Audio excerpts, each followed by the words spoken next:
Hello students, welcome back. Magnetic effect of electric current chapter 4 शुरू करने जा रहे हैं हम। क्लास 12th फिजिक्स का बहुत इंपॉर्टेंट और बहुत स्कोरिंग चैप्टर है ये, और आपको मजा भी आएगा इसका पढ़ने में, ठीक है ना। पहला टॉपिक स्टार्ट करते हैं, बायो सवर्ट लॉ। चलिए, फर्स्ट टॉपिक है हमारे सामने, बायो सवर्ट लॉ। देखो बेटा, बेसिकली ये लॉ यूज होता है किसी भी कंडक्टर के कारण, करंट कैरिंग कंडक्टर के कारण किसी पर्टिकुलर पॉइंट पे मैग्नेटिक फील्ड निकालने के लिए, ठीक है। अब देखो, स्मॉल मैग्नेटिक फील्ड निकालने के लिए इसे हम यूज करेंगे, और अगर जब कंप्लीट मैग्नेटिक फील्ड निकालनी होगी तो हम इंटीग्रेट करेंगे, वो मैं आपको आगे सिखाऊंगा। अभी हम मान लेते हैं, एक कंसीडर करते हैं, यहाँ पे एक एलिमेंट कंसीडर करते हैं। मान लेते हैं ये हमारा एक कंडक्टर है। कंडक्टर कैसे भी हो सकता है, अभी हम जनरल फॉर्मूला डिराइव करेंगे, फिर हम अलग अलग कंडक्टर्स के बारे में बात करेंगे, सर्कुलर लूप में कैसे होगा, स्ट्रेट कंडक्टर में कैसा होगा, ठीक है। मान लेते हैं बेटा ये एक कंडक्टर है, ठीक है, जिसमें आई करंट फ्लो हो रहा है। ये एक कंडक्टर है जिसमें आई करंट फ्लो हो रहा है। अब इस करंट कैरिंग कंडक्टर के कारण भाई मुझे इस पॉइंट पे, इस पॉइंट पी पे मुझे मैग्नेटिक फील्ड निकालनी है। इस पॉइंट पी पे मुझे मैग्नेटिक फील्ड निकालनी है। हम एक काम करेंगे, इसमें करंट एलिमेंट, छोटा सा एक एलिमेंट कंसीडर कर लेते हैं ऑफ लेंथ dl, ठीक है। हम इसमें एक एलिमेंट कंसीडर कर रहे हैं ऑफ लेंथ dl। ये dl एलिमेंट इस p पॉइंट से r डिस्टेंस की दूरी पे है। मान लेते हैं ये dl एलिमेंट इस p पॉइंट से r डिस्टेंस की दूरी पर है। क्लियर है? ठीक है। तो बेसिकली जो हम वेक्टर फॉर्म में से बोलते हैं, r is a position vector, r is a position vector. चलिए, अब मान लेते हैं ये जो एंगल बन रहा है बिटवीन dl एंड r, इसको मान लेते हैं थीटा। इस एंगल को हम मान लेते हैं थीटा। ये जो एंगल बन रहा है, इस एंगल को हम मान लेते हैं थीटा, ठीक है। तो ये तीन चीजें हमने यहां पे कंसीडर करी हैं। सबसे पहले dl वेक्टर, dl वेक्टर हमारा क्या है, यहां पे एक small current element. dl vector क्या है? एक स्मॉल करंट एलिमेंट। दूसरा जो हमने कंसीडर किया है r वेक्टर, r वेक्टर यहां पे क्या है? It is a position vector. आपको पता होना चाहिए आप जो टर्म्स यूज कर रहे हो बेसिकली क्या चीज है। तीसरा जो हमने यूज किया है that is theta. Theta is the angle between, theta is angle between dl vector and r vector. ये तीन चीजें आपको पता होनी चाहिए। अब देखो, अब हमें इस dl स्मॉल एलिमेंट के कारण यहां पे स्मॉल मैग्नेटिक फील्ड dB निकालना है। पहले मैग्नीट्यूड और फिर उसका डायरेक्शन, दोनों की बात करेंगे, ठीक है। चलिए शुरू करते हैं। तो according to the statement, means according to Biot Savart law, according to this law, ध्यान रहे अकॉर्डिंग टू दिस लॉ क्या लिखेंगे हम? ये जो स्मॉल मैग्नेटिक फील्ड है dB vector is directly proportional to the current of the conductor. पहली चीज देखो, इस लॉ का जो पहला स्टेटमेंट है, तो ये dB वेक्टर जो होगा it will be small magnetic field is directly proportional to current. इसे हम मान लेते हैं first equation. Second, small magnetic field is directly proportional to the length dl। Third, dB is directly proportional to sine of angle theta, sine theta, ठीक है। इसको second equation मान लेते हैं, इसे थर्ड इक्वेशन मान लेते हैं। वैसे इक्वेशन मानने की जरूरत नहीं है, बट हम यहां पे कंसीडर कर रहे हैं। और फोर्थ होगा dB is inversely proportional to 1/r²। इन चार चीजों पे डिपेंड होगा, ठीक है। dB is directly proportional to current, dB is directly proportional to dl, dB is directly proportional to sin theta, and dB is inversely proportional to r²। r क्या है? Distance, position vector, distance between p and that dl element. Hope आपको यहां तक समझ में आ रहा होगा। D इसका मतलब है ये चार इक्वेशन लिखी है कि स्मॉल मैग्नेटिक फील्ड किन किन चीजों पे डिपेंड है, ठीक है, किन किन चीजों से मैग्नेटिक फील्ड पे फर्क पड़ सकता है, ठीक है।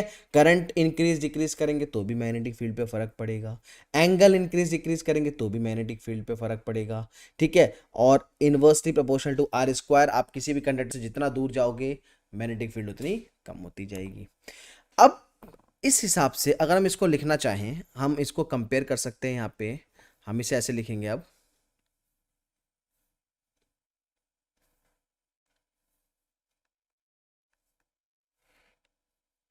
देखो यहां पे हम लिखेंगे, इसको ऐसे कर लेते हैं, हाँ। अब देखो यहां लिखेंगे हम ऑन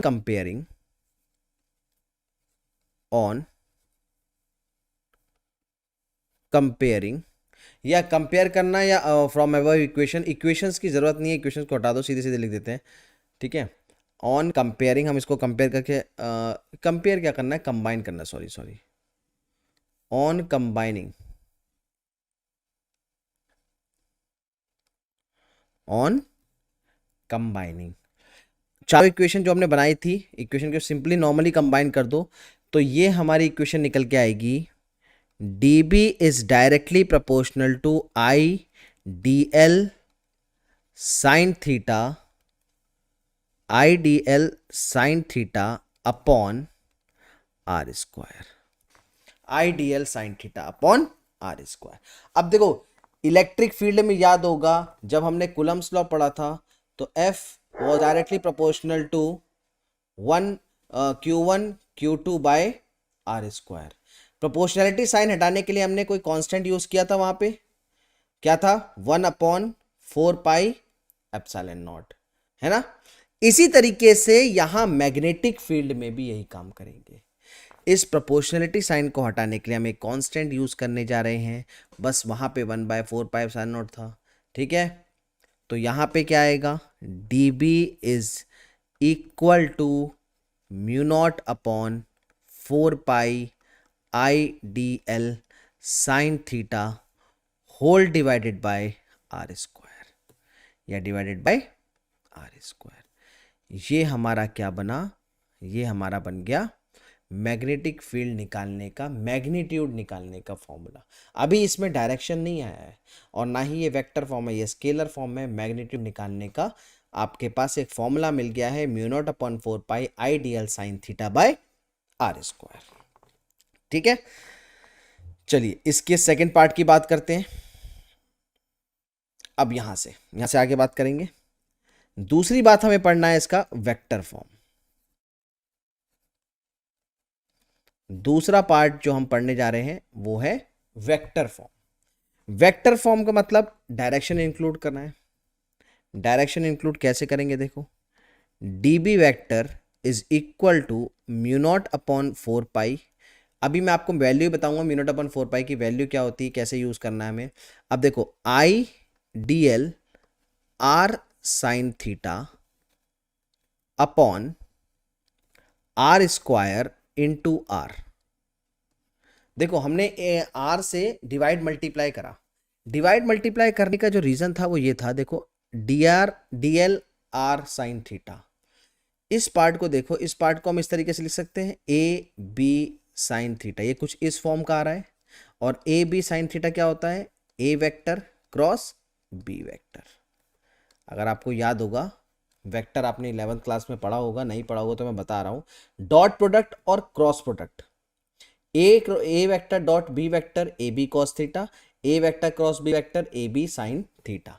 तो वो हम यहाँ पे यूज करने वाले हैं। तो यहां से हम लिख लेंगे d B vector is equal to mu naught upon 4 pi I D l vector cross r vector upon r cube. यहां से हमने ये वेक्टर फॉर्म में इसी फॉर्मूले को लिख लिया है, ठीक है। यहां से हमने वेक्टर फॉर्म में लिख लिया है।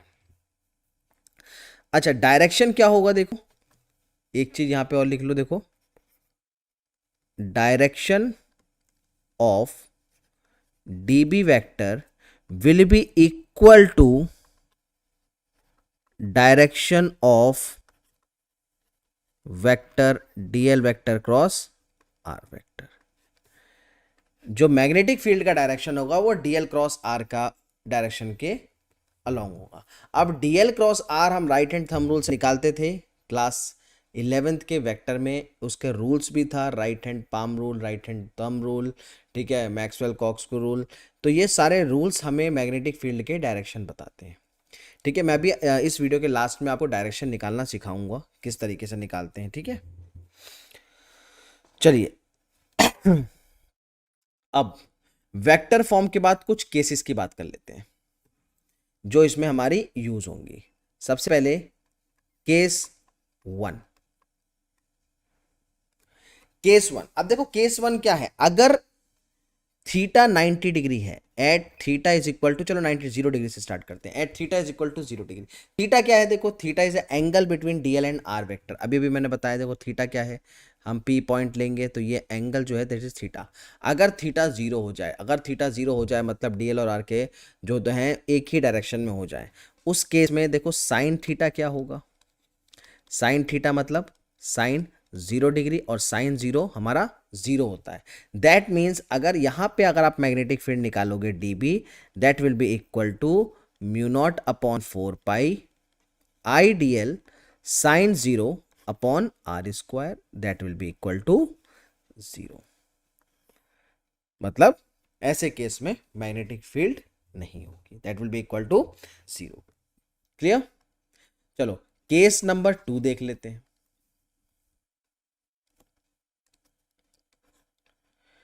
केस सेकंड क्या कहता है, at theta is equals to 90 degree. 90 degree पे साइन थीटा कितना होगा, sine theta will be equal to sine 90 degree, और साइन 90 क्या होता है 1, that is a maximum value. Sine 90 होती है मैक्सिमम वैल्यू होती है। इसका मतलब इस केस में जो मैग्नेटिक फील्ड आएगा D B is equal to mu naught upon 4 pi I D L by are square, वो मैक्सिमम होगा। दिस विल बी मैक्सिमम, इसे हम लिख भी लेते हैं, दिस विल बी मैक्सिमम, ठीक है। चलिए नेक्स्ट बात कर लेते हैं हम इनकी एसआई यूनिट की। System international unit, SI unit. SI unit होती है टेस्ला। एसआई यूनिट क्या होती है, टेस्ला। अब देखो हमारे पास फॉर्मूला है d B is equal to mu naught upon 4 pi I D L sine theta by are square, ये हमारे पास फॉर्मूला है। हम अगर यहाँ पे कुछ कंडीशंस रखते हैं, जैसे if I is equal to 1 ampere रख सकते हैं, करंट हमारा 1 एम्पियर है। दूसरा हम small element d l 1 metre ले लेते हैं, आर भी 1 मीटर ले लेते हैं, थीटा भी 90 डिग्री ले लेते हैं, theta is equals to 90 degree रख लेते हैं, ठीक है। तो हमारा मैग्नेटिक फील्ड क्या होगा, यहाँ से हम मैग्नेटिक फील्ड कितना निकालेंगे, देखो D B is equal to, अब देखो म्यू नॉट बाय 4 पाई, अच्छा म्यू नॉट बाय 4 पाई की तो वैल्यू हमने बताई नहीं आपको। म्यू नॉट अपॉन 4 पाई की वैल्यू होती है 10 to the power -7 tesla metre per ampere. ये पीछे बताना था, थोड़ा सा सॉरी मिस हो गया। तो म्यू नॉट अपॉन 4 पाई की जो वैल्यू होती है वो होती है 10 टू द पावर -7। अगर हम यहाँ से खाली म्यू नॉट की वैल्यू निकालना चाहें वो भी निकाल सकते हैं। अगर खाली म्यू नॉट की वैल्यू निकालना चाहें तो वो हो जाएगा 4 pi into 10 to the power -7, ठीक है। न्यूमेरिकल्स में यूज होगा ये चीज़ें, ध्यान रखिएगा। अब इस कंडीशन को पुट करो, देखो ये म्यू नॉट अपॉन 4 पाई की वैल्यू क्या आई हमारे पास, यहाँ पे 1 मिनट, हाँ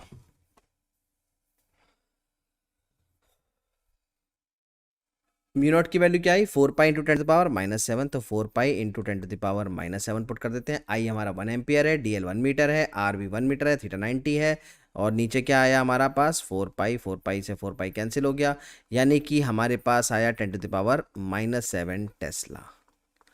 इसको लिखवाने का क्या मतलब था कि हम 1 टेस्ला को डिफाइन कर सकते हैं यहाँ से, ठीक है, 1 टेस्ला को हम डिफाइन कर सकते हैं यहाँ से।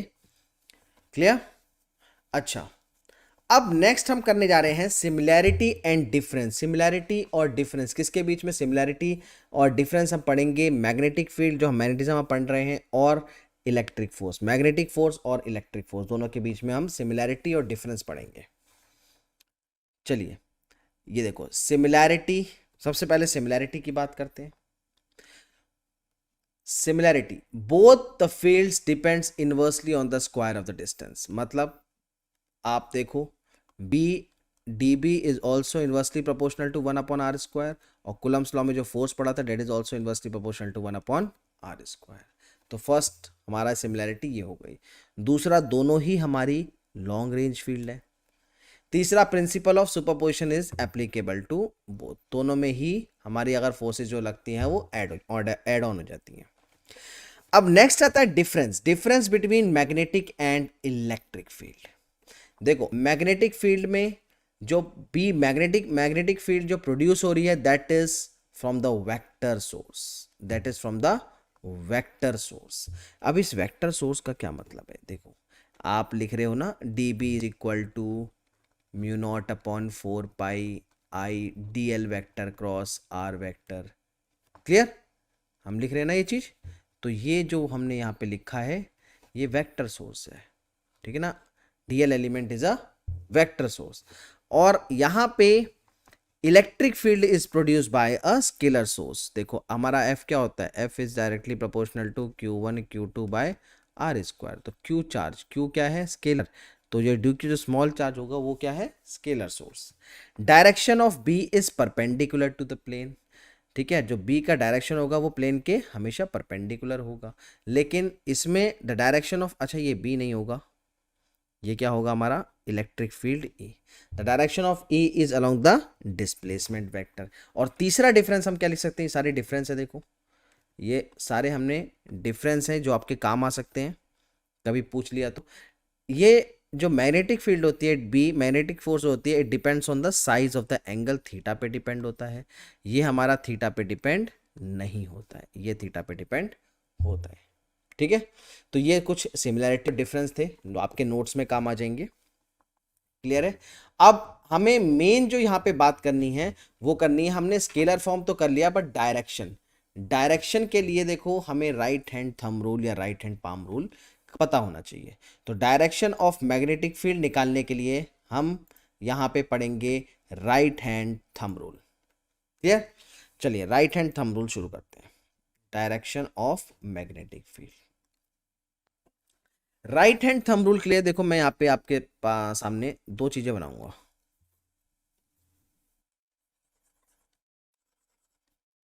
एक मिनट, कुछ प्रॉब्लम हो गई है क्या?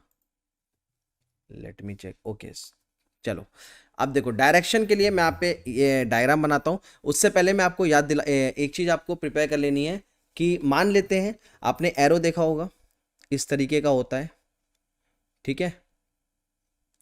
ये जो हमारा एरो होता है वो कुछ इस तरीके का होता है, ये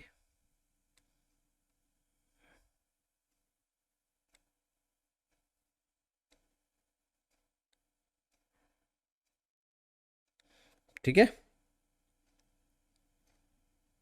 ये जो धनुष तीर वाला तीर होता है वो कुछ इस तरीके का होता है। तो जो इसका पीछे का पार्ट है, ठीक है, ये जो हमारा पीछे का पार्ट है ये कहाँ पे है? ये है इनवर्ड।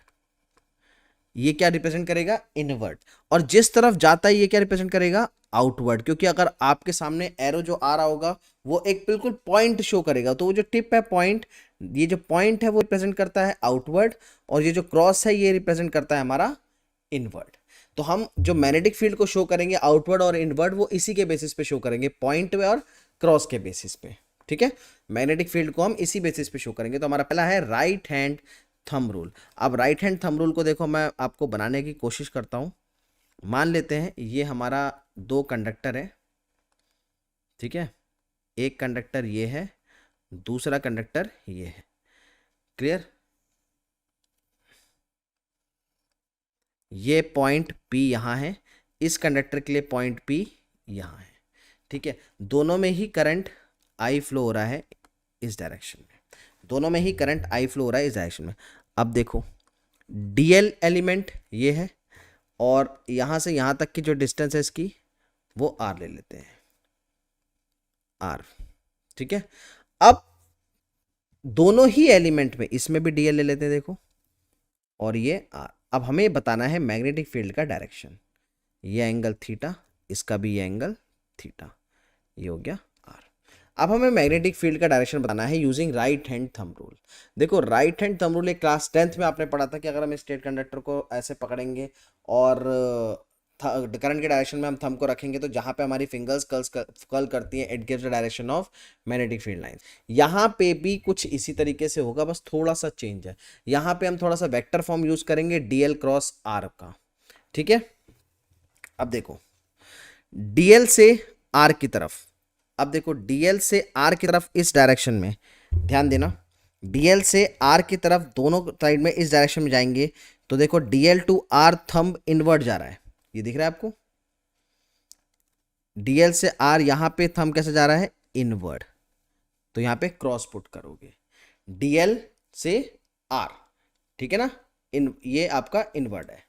और इसी तरीके से यहां से हम जाएंगे डीएल से आर की तरफ इसवर्ड, तो ये पॉइंट करेगा आउटवर्ड,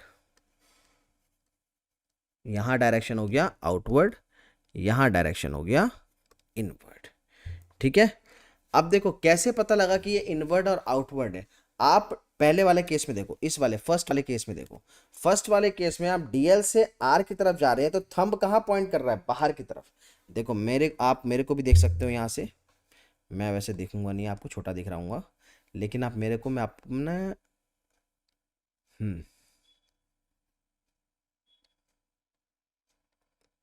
अब देखो थोड़ा सा मैं बड़ा दिख जाऊंगा आपको।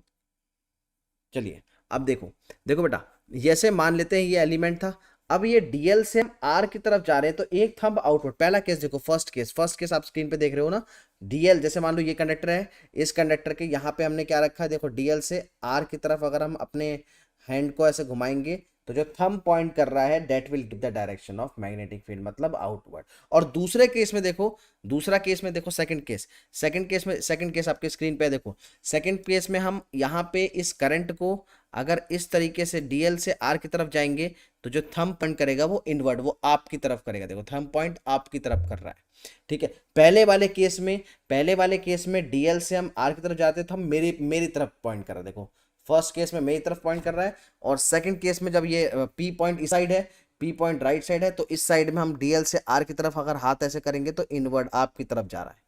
ठीक है, ऐसे हम राइट हैंड थंब रूल को यूज करके डायरेक्शन निकालेंगे। ठीक है बेटा, ऐसे हम डायरेक्शन निकालेंगे। बात समझ में आई है? अब इसी तरीके से दूसरा जो मेथड है वो भी देख लेते हैं। दूसरा भी बहुत आसान है, पाम रूल। इसी तरीके से पाम रूल है, इसको भी देख लेते हैं। मान लेते हैं, देखो एक केस ये है हमारा, पॉइंट पी इस तरफ ही है। अच्छा इसको थोड़ा सा ध्यान देना, इसमें हमें थोड़ा सा ध्यान देने वाली बात है।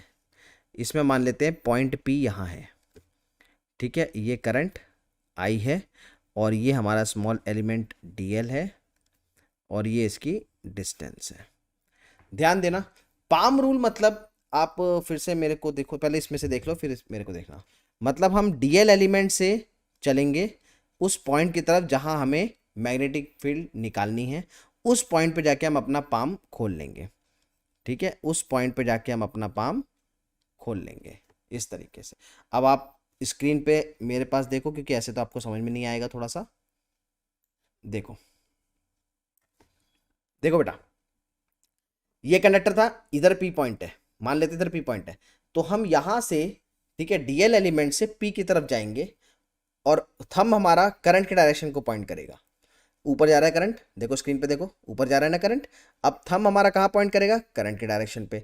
अब करंट के डायरेक्शन पे पॉइंट कर रहा है और इस पॉइंट पे ले आना है, तो हम अपने हाथ को इस पॉइंट पे लेके जाएंगे, पी पॉइंट पे, और पी पॉइंट पे ले जाके अपने पाम को ओपन करेंगे। तो जहां हमारा पाम होगा वो होगा डायरेक्शन ऑफ मैग्नेटिक फील्ड। तो देखो पहले केस में जो हमने बनाया है, इस केस में डायरेक्शन कहाँ आ रहा है, इनवर्ड आ रहा है, इनवर्ड आ रहा है। इस केस में डायरेक्शन कहाँ आ रहा है, इनवर्ड, डायरेक्शन कहाँ आ रहा है, इनवर्ड। अगर यही चीज पॉइंट पीछे होता तो हम देखो बैकवर्ड ड्रैगिंग नहीं कर सकते, backward dragging is not allowed, backward drag नहीं करते कभी भी हम, जैसे करंट एलिमेंट से पीछे नहीं आएंगे, बैकवर्ड ड्रैग नहीं करेंगे, हमेशा आगे जाएंगे। तो ऐसे केस में हमें टर्न होना पड़ेगा। अब देखो पॉइंट इस साइड है, पॉइंट दूसरी साइड है। अब देखो आप फिगर देखना, पॉइंट कहाँ है, दूसरी साइड है। जब पॉइंट हमारा दूसरी साइड है, ऐसे केस में देखो क्या होगा, मेरे को देखो इधर पॉइंट, अब हम डीएल एलिमेंट देखो, थंब हमारा ऊपर है, थंब हमारा ऊपर है, बट ध्यान रखना थंब ऊपर है लेकिन पॉइंट कहाँ है, पॉइंट इधर है। तो फॉरवर्ड डायरेक्शन है, मतलब हमें टर्न होना होगा। अब हमें टर्न होना होगा और हम जाएंगे पॉइंट पी की तरफ फॉरवर्ड, बैकवर्ड नहीं जा रहे हैं हम, फॉरवर्ड जा रहे हैं। देखो हम फॉरवर्ड जा रहे हैं, बैकवर्ड नहीं जा रहे हैं। तो फॉरवर्ड जाएंगे, पी पॉइंट पे जाके थंब खोल दो, तो देखो ये आउटवर्ड आ रहा है। ठीक है, आपके स्क्रीन पे देखो आउटवर्ड आ रहा है इस तरीके से। तो यहाँ पे इस केस में हमारा जो मैग्नेटिक फील्ड हुआ, मैग्नेटिक फोर्स हुआ, वो किधर है, आउटवर्ड है। किस तरफ है बेटा, आउटवर्ड। तो हम इसको इस तरीके से शो करेंगे, आउटवर्ड। ठीक है, हम इसको लेके जाएंगे ऐसे करके, और ऐसे करके लेके जाएंगे, थंब रखेंगे और अपना पाम खोल देंगे, यहां से इस तरफ से लेके जाएंगे फॉरवर्ड डायरेक्शन, फॉरवर्ड। ध्यान रहे, मैं आपको दोबारा बता देता हूं कि backward dragging is not allowed, है ना। Backward dragging is not allowed, backward drag नहीं करना है आपने।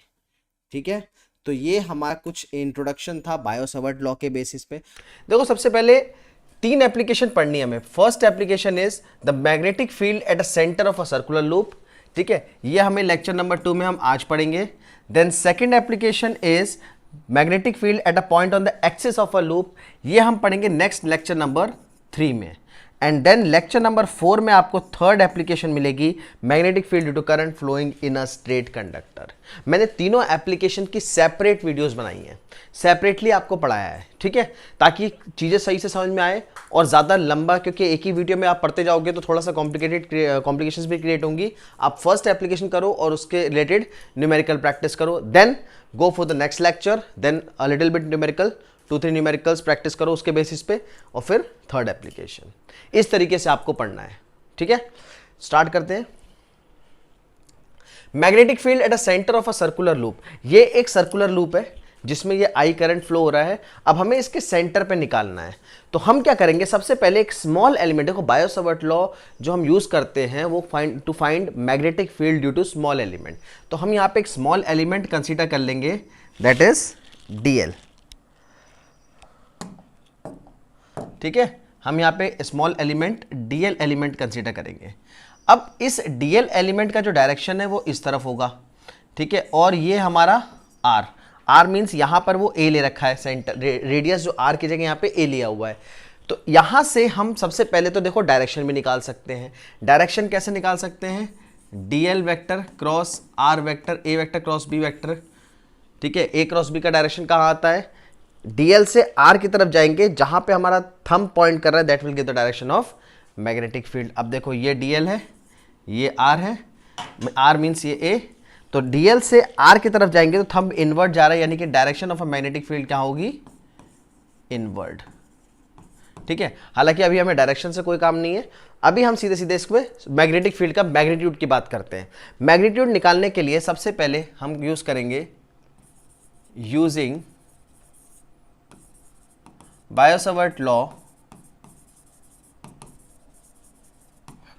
अब इस लॉ को हम यूज करते हैं to find small magnetic field.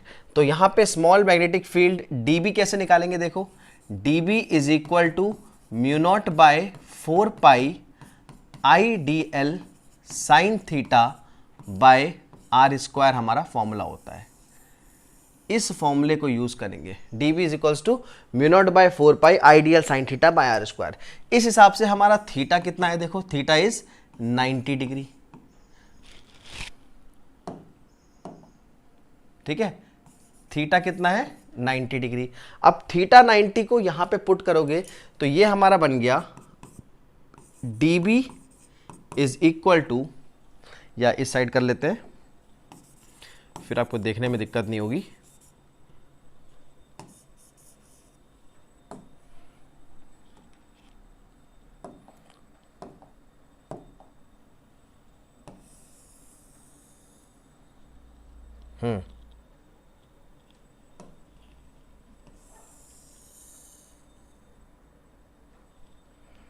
चलो, तो यहां से हो गया हमारा dB is equal to mu naught by 4 pi I D L by, और r देखो r क्या है, a है, जो हमने यहाँ पे लिया है the distance from the centre is a, radius of a circular loop is a not r, तो we will take here a square, तो ये हो गया mu naught upon 4 pi I D L by a square. अब हमें right hand thumb rule से हमने direction बता दिया, डायरेक्शन बताने के बाद हमें नेट मैग्नेटिक फील्ड निकालना है, नेट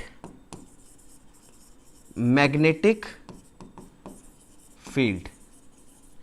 नेट मैग्नेटिक फील्ड कितना होगा, नेट मैग्नेटिक फील्ड मतलब हमें निकालना है, अब हमें निकालना है B, तो B is equal to integration of dB, total part को इंटीग्रेट कर देंगे। अब टोटल पार्ट को इंटीग्रेट करने के लिए देखो सिंपल सी बात है, टोटल पार्ट हमारा क्या बन रहा है, एक कंप्लीट सर्कुलर लूप, और सर्कल के बाउंड्री का डिस्टेंस जो होता है वो क्या होता है, सरकमफेरेंस ऑफ अ सर्कल, तो वाला कंसेप्ट हम यहाँ पे यूज करेंगे।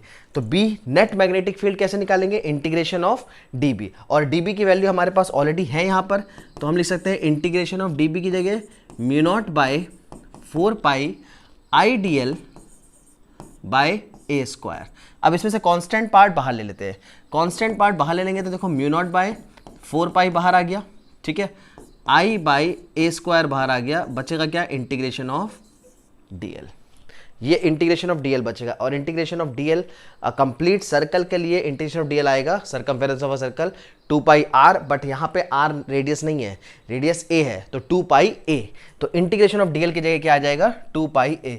तो मैग्नेटिक फील्ड हमारा क्या बन गया, देखो B is equal to mu naught by 4 pi I by A square, और इंटीग्रेशन ऑफ dl की जगह 2 पाई a, एक a से स्क्वायर कट जाएगा, ठीक है। तो यहाँ पे हमारा मैग्नेटिक फील्ड का फॉर्मूला बन गया B is equal to mu naught by 4 pi 2 pi I by A, और ध्यान रहे, और हम यहाँ पे लिख सकते हैं B is equal to mu naught by 4 pi, ठीक है, अच्छा 4 पाई नहीं, देखो 2 2 जा 4 यहां से कट जाएगा, पाई से पाई कट जाएगा, तो mu naught by 2 I by ए, एक फॉर्मूला ये आ गया हमारे पास, ठीक है, और दूसरा फॉर्मूला ये आ गया हमारे पास, ये दो फॉर्मूले बन गए, ठीक है, दोनों ही फॉर्मूले एक है, दोनों ही फॉर्म एक है। आप न्यूमेरिकल में अपनी सहूलियत के हिसाब से जो यूज़ करना चाहो वो यूज़ कर सकते हो। Mu naught by 4 pi use करोगे तो उसकी डायरेक्ट वैल्यू 10⁻⁻7 आपके पास आ जाएगी। अगर ये वाला फॉर्मूला यूज़ करोगे तो यहाँ पे 4 पाई इंटू 10⁻⁻7 यूज़ करना पड़ेगा, बाकी कोई दिक्कत नहीं है, ठीक है। बुक में आपको ये वाला फॉर्मूला ज़्यादा मिलेगा, ठीक है। तो ये तो हमारा पार्ट था, first part, magnetic field eight the centre of a circular loop. बहुत सिंपल है, बहुत आसान है, बस आपको यहाँ पे याद रखना है कि इंटीग्रेशन में dl की जगह क्या आएगा, सिर्फ 2 पाई a। बाकी बिल्कुल आप देख सकते हो, सिर्फ dB स्मॉल मैग्नेटिक फील्ड निकालने के बाद नेट मैग्नेटिक फील्ड निकालना है। आप इसे नोट कर लो आराम से, ठीक है। फिर नेक्स्ट स्टार्ट करते हैं। हमारा नेक्स्ट पार्ट है, अब देखो नेक्स्ट पार्ट है magnetic field for n turns of loop. अब यहीं पर इसी क्वेश्चन में अगर n टर्न्स हो जाए तो आपको घबराना नहीं है, इसी फॉर्मूले में n जोड़ देना है। तो फॉर्मूला देखो हमारा क्या बन जाएगा, इस n terms for n loop for n turns हमारा फॉर्मूला बन जाएगा b is equal to mu naught by 4 pi 2 pi n i by a, और दूसरा फॉर्मूला हमारा बन जाएगा b is equal to mu naught by 2 2 4 mu naught by 2, ठीक है, पाई से pi cancel, n i by a। ये use कर सकते हो या फिर ये फॉर n लूप के लिए, ठीक है। आपको कुछ नहीं करना, बस n से मल्टीप्लाई कर देनी है, आपका काम खत्म। सेकेंड केस देख लेते हैं। सेकेंड पॉसिबिलिटी क्या है, इफ I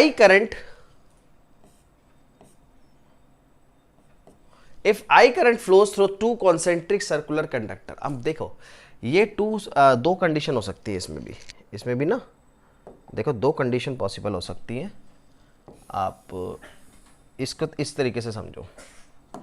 दो कंडीशन कैसे पॉसिबल हो सकती है, ये कॉन्सेंट्रिक सर्कल है, ये सेंटर है O। अब मान लो करंट फ्लो कर रहा है सेम डायरेक्शन में और इसमें करंट फ्लो कर रहा है अपोजिट डायरेक्शन में, ठीक है। तो दो पॉसिबिलिटी बन गई, एक में करंट सेम डायरेक्शन में फ्लो कर रहा है, एक में करंट अपोजिट डायरेक्शन में फ्लो कर रहा है। कोई दिक्कत नहीं है, हम जो फॉर्म यूज करेंगे, देखो जो अभी हमने पीछे पढ़ा है, फॉर्मूला पढ़ा है mu naught upon 4 pi 2 pi I by A. इस वाले फॉर्मूले को देखो, mu naught by 4 pi 2 pi I by A. अब देखो इस वाले केस में सिंपल हो जाएगा, b is equal to mu naught by 4 pi, ठीक है, 2 pi I bracket 1 upon A1, ठीक है, दो रेडियस हमारे पास A1 और A2, 1 upon A1 plus 1 upon A2, plus किस में आएगा, when current flows in same direction, when I flows in same direction, ठीक है। जब करंट सेम डायरेक्शन में फ्लो करेगा आप सीधे ये प्लस वाला फॉर्मूला यूज करोगे, ठीक है। And when I flows in opposite direction, when I flows in opposite direction, तो अपोजिट डायरेक्शन में हम फॉर्मूला यूज करेंगे b is equal to mu naught by 4 pi 2 pi I bracket 1 by A1 minus 1 by A2। ये दो form है simple से, ठीक है। दो रेडियस इसमें भी है, देखो बस। तो ये हमारा फॉर्मूला है for to concentric circular, directly use कर सकते हो। नेक्स्ट चलते हैं, magnetic field eight the centre of a semi circle quadrant. अब ये इंपॉर्टेंट है, इसके क्वेश्चंस आपको न्यूमेरिकल में काफी मिलेंगे, ठीक है। Magnetic field eight the centre of a semi circle and quadrant. चलो एक तरफ सेमी सर्कल की बात करते हैं, यहां बात करते हैं हम सेमी सर्कल की,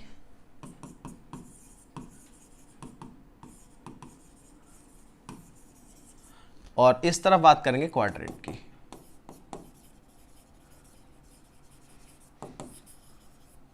चलो पहले सेमी सर्कल की बात कर लेते हैं, ठीक है। अब सेमी सर्कल में हमें निकालना है B at the centre of a semicircle. तो एक सेमी सर्कल बना के देखते हैं, ये मान लो सेंटर है और ये है इसका semi circle, this is centre, this is sorry radius A. अब इस सेमी सर्कल पे हमें निकालना है, तो सेमी सर्कल पे निकालने के लिए देखो हम क्या करेंगे, जो हमने सर्कल का फॉर्मूला निकाला है उसको जस्ट हाफ कर दो, सबसे सिंपल सी बात है। आप दोबारा निकालोगे बात वही पड़ेगी, 2 पाई आर की जगह पाई आर यूज करना पड़ेगा, ठीक है भाई। डीएल पार्ट जो लोगे, डीएल पार्ट हमने जैसे फर्स्ट पार्ट में लिया है, हम डीएल पार्ट लेंगे, डीएल पार्ट को पूरे सर्कल का इंटीग्रेट करेंगे तो 2 पाई आर 2 पाई ए आएगा, उस 2 पाई ए की जगह पाई ए हो जाएगा सेमी सर्कल केस में। वैसे भी निकाल सकते हैं, और सिंपल अगर तरीके से निकालना है तो magnetic field B will be half of magnetic field at a centre of a circle, जो आपने निकाला है सिंपली उसका हाफ कर दो। तो ये हो जाएगा 1/2 into B at circle mu naught upon 4 pi 2 pi I by A, 2 से 2 कट जाएगा, ठीक है। तो हमारा फॉर्मूला क्या बचा b is equal to mu naught upon 4 pi I by A, mu naught upon 4 pi I by A. यहाँ से पाई आई बाई ए, तो mu naught upon 4 pi I by A. अब पाई से pi cancel भी हो सकता है, pi से पाई कैंसिल करोगे तो हम यहाँ पे लिखेंगे, और क्या बचा, b is equal to mu naught upon 4 I by A. देखो कंपेयर करते चलना, आपको ये चीज़ ध्यान रखनी है, ठीक है। आप कौन सा फॉर्म यूज़ कर रहे हो, पाई से पाई कैंसिल हो गया। अभी देखो पीछे हमारा जो फॉर्मूला आया था, यहाँ पे देखो, यहाँ पे हमारा जो फॉर्मूला आया है mu naught upon 2 I by A आया है। इस वाले पार्ट को देखो, mu naught upon 2 I by A, ये था सर्कल के लिए, ठीक है। अब सेमी सर्कल के जो आपने निकाला वो म्यू नॉट अपॉन 2 की जगह म्यू नॉट अपॉन 4 हो गया, यानी कि सर्कुलर वाले पार्ट में mu naught upon 2 I by A था, सेमी सर्कल में mu naught upon 4 I by A हो गया, 2 से 4। इसका मतलब क्वाड्रेंट में 8 हो जाना चाहिए। चलो करके देखते हैं, ये एक क्वाड्रेंट ले लेते हैं, ठीक है। आप इसे नॉर्मल तरीके से भी निकाल सकते हो। मैं क्या करूँगा, सीधे magnetic field will be equal to 1/4 of magnetic field due to circle, या सेमी सर्कल का हाफ भी कर सकते हो। तो उस हिसाब से ये फॉर्मूला देखो कितना निकलेगा, 1/4 इंटू म्यू नॉट अपॉन 4 पाई। अब सर्कल वाला फॉर्मूला लगा दो। सर्कल वाला फॉर्मूला क्या था, 2 पाई आई बाय ए। अब एक काम करते हैं, इसे काट देते हैं, 2 2 ज़ा 4, तो ये आ गया हमारा म्यू नॉट अपॉन 4 पाई। अच्छा 4 इंटू 2 8 हो जाएगा, तो म्यू नॉट अपॉन 4 2 ज़ा 8 पाई पाई आई बाय ए। और हो जाएगा ये देखो b इज इक्वल टू, अब पाई से पाई भी कट जाएगा, एक फॉर्मूला तो देखो ये आ गया। अब पाई से पाई काट दो तो ये हो जाएगा mu naught upon 8 I by A, mu naught upon 8 I by A. अब देखो सिंपल सी बात है, यहाँ से इसको देखो, अब इन तीनों फॉर्मूले को देखो। ये वाला फॉर्मूला था हमारा सर्कल के लिए, ये फॉर्मूला सेमी सर्कल के लिए, और ये फॉर्मूला क्वाड्रेंट के लिए। इन तीनों में अगर हम चेक करें तो म्यू नॉट अपॉन 2 4 8, ठीक है, बस इतना डिफरेंस है, 2 4 8, सर्कल सेमी सर्कल क्वाड्रेंट। याद भी इजी रहेगा, बहुत आसानी से याद भी रहना चाहिए यहाँ पर। और सिंपल सेमी सर्कल और क्वाड्रेंट का ये वाला फॉर्म आ गया, इसको आप नोट कर सकते हो। बस आपको याद क्या रखना है, 2 4 और 8 वाला पार्ट, ठीक है। अब लास्ट पार्ट करते हैं इसका, आप स्क्रीनशॉट लेके नोट कर लेना। लास्ट पार्ट करते हैं, magnetic field at a point due to an arc. अब एक आर्क, सिंपल सा एक आर्क बनाओ। ये ले लेते हैं सेंटर O, ये एक रैंडम आर्क है of length L and angle theta. अब इस आर्क देखो, एक फिक्स्ड हमारा जो शेप था, चाहे वो सर्कल हो, चाहे वो सेमी सर्कल हो, चाहे वो क्वाड्रेंट हो, ठीक है, तो फिक्स्ड शेप से तो हमने निकाल लिया, बट एक रैंडमली, ना वो सर्कल है, ना वो सेमी सर्कल है, ना वो क्वाड्रेंट है, सिंपल एक आर्क लेंथ है, उसके कारण इस पॉइंट O पे मैग्नेटिक फील्ड निकालना है। Now this is the point. अब इसके लिए कुछ करना पड़ेगा, ठीक है, चलिए करते हैं। हम नॉर्मली सिंपल अपने तरीके से करते हैं, एक स्मॉल एलिमेंट लेते हैं DL, ठीक है। इस DL एलिमेंट के बीच का एंगल जो होगा वो फिर से 90 होगा, और ये डिस्टेंस ले लेते हैं A, मतलब रेडियस, ठीक है। अब इसके हिसाब से करते हैं, सबसे पहले स्मॉल मैग्नेटिक फील्ड DB निकालेंगे, तो DB, अच्छा इधर से करते हैं, सॉरी, मैं थोड़ा सा इधर से प्रेफर करता हूँ ताकि जब हम आगे बढ़े तो आपको सही से दिखाई दे जाए, ठीक है।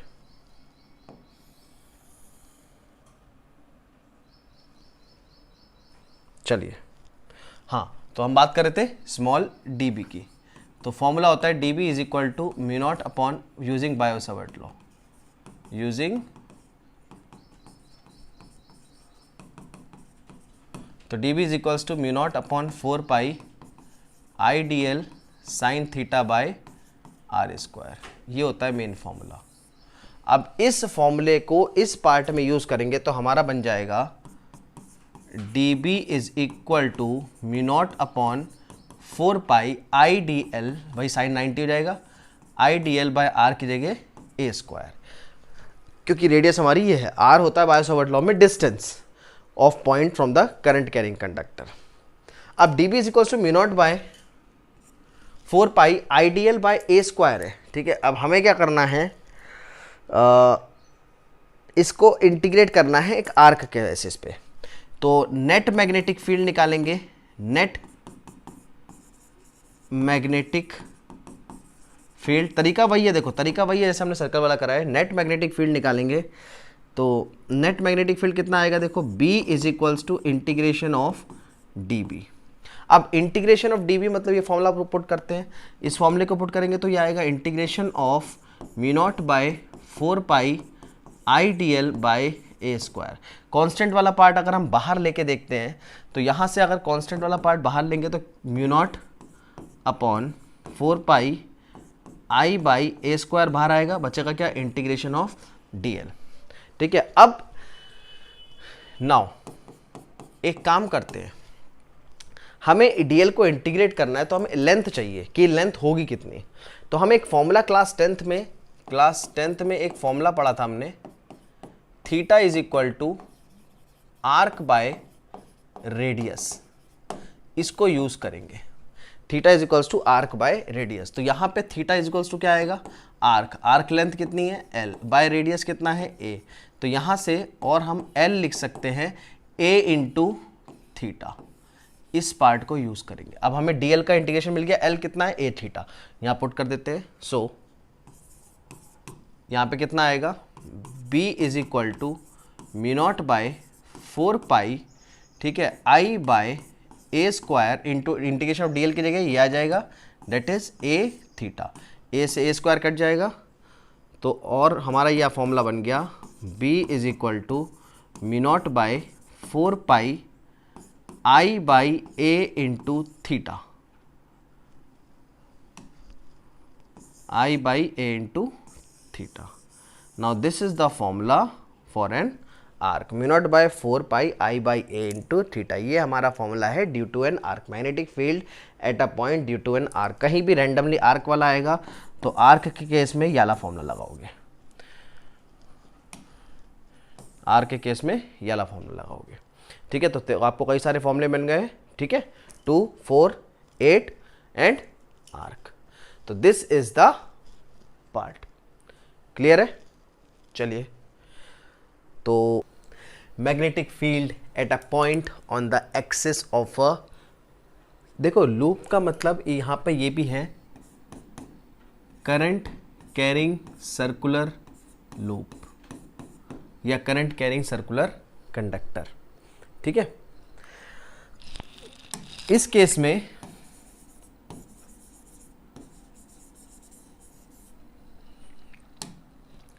सबसे पहले फिगर को समझते हैं। मान लेते हैं ये मैंने एक डब्बा निकाला है, डब्बे का ढक्कन, ये हमारा करंट कैरिंग सर्कुलर लूप है। देखो ये वाला जो पार्ट है, this is current carrying circular loop, इसमें करंट फ्लो कर रहा है। इसको बना लेते हैं पहले, करंट कैरिंग सर्कुलर लूप। ठीक है, इस तरीके से। मेन देखो सबसे इंपॉर्टेंट है इसमें फिगर।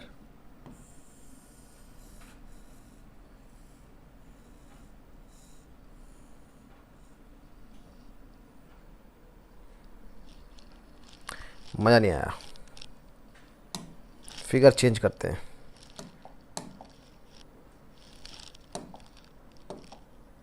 इसमें हाँ ये है हमारा, ये देखो this is current carrying circular loop. ठीक है, अब इस करंट कैरिंग सर्कुलर लूप के हिसाब से, ठीक है, इसमें आई करंट फ्लो हो रहा है। अब ये इस तरीके से है, ये जो मैं आपको फिगर दिखा रहा हूँ ये बेसिकली इस तरीके से है, करंट कैरिंग सर्कुलर लूप। अब हमें मैग्नेटिक फील्ड निकालना है eight a point on the axis of a loop. इसके एक्सिस पे, मतलब ये इसका एक्सिस है, देखो ये सेंटर से, इस सेंटर से जो पॉइंट जाएगा ये इसका एक्सिस है। ठीक है, तो इसका एक्सिस बना लेते हैं। देखो यहाँ से दिस इज द एक्सिस, ये है इसके एक्सिस पे। पूरा फिगर सही से समझना है। ये सर्कुलर कंडक्टर था, करंट कैरिंग सर्कुलर कंडक्टर, और ये इसका एक्सिस है, ये जो पॉइंट है। अब मुझे इस पॉइंट पे, means I need, this is point P, इस पॉइंट पे मैग्नेटिक फील्ड निकालनी है।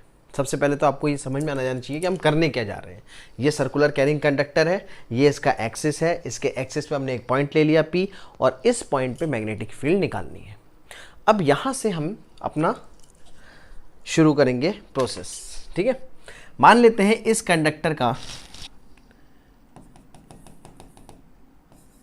रेडियस है A, सर्कुलर कंडक्टर का रेडियस है A। देखो बायो सावर्ट लॉ यूज करेंगे तो स्मॉल एलिमेंट लेना पड़ेगा dl, उस dl एलिमेंट को हम यहां ले लेते हैं, दिस इज dl एलिमेंट।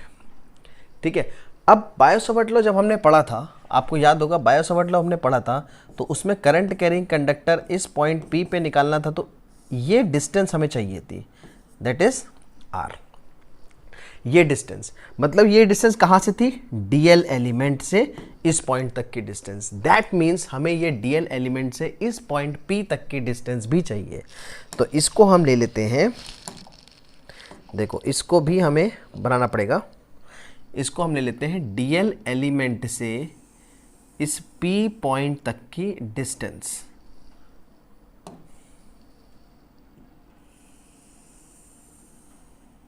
ये आ गई, ठीक है। DL एलिमेंट से P पॉइंट तक की डिस्टेंस, इस डिस्टेंस को क्या लेंगे हम, R। क्लियर।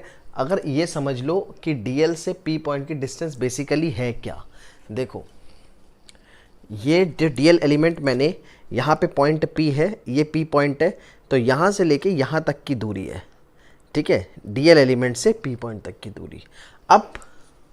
अब इसमें हम क्या करने वाले हैं, एक डिस्टेंस ये रह गई, इसको ले लेते हैं x, इसको ले लेते हैं x। सेंटर से, इस सेंटर O से इस P पॉइंट तक की दूरी x है, ठीक है। अब आई होप आपको क्लियर समझ में आ रहा होगा, ठीक है। अब यहां से हम इसको स्टार्ट करते करना। सबसे पहले बायो-सावर्ट लॉ यूज करेंगे फॉर दिस स्मॉल एलिमेंट, ठीक है। तो यूजिंग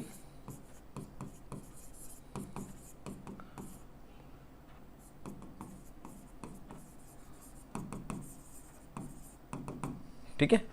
अब बायो-सावर्ट लॉ हम जब इसमें यूज करेंगे तो यहां पे DL एलिमेंट के कारण इस P पॉइंट पे स्मॉल मैग्नेटिक फील्ड निकालेंगे सबसे पहले।